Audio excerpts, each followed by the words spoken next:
รมชาติสัตว์โลกสรุปว่านี่คือห่านหรือคือเป็ดเนี่ยน่าจะเป็นห่าน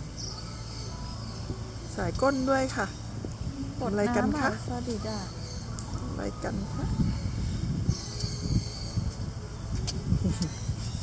แฮปปี้กระดีกระดากระดิกหางมีความสุขอ๋ออุ้ยมาอีกตัวที่ว่าลมอีกตัวธรรมชาติสัตว์โลกนะคะกัดหัวเลยถ่ายคลิปนะคะ เดี๋ยวคลิปจะหลุด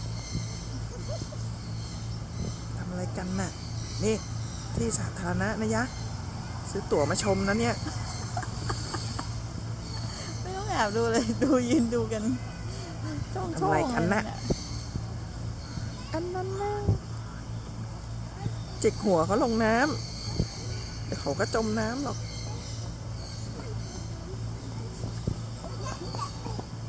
โหนี่ถ่ายวิดีโอเป็นหลักฐานวิดีโออุ้ยเสร็จเรียบร้อยเสร็จเอาติดกันอีกConverse กำลังดูโปรน Converse เรียบร้อยโอ้โหอาบน้ำใหญ่เป็นไงล่ะออกไข่เลยไหมแฮปปี้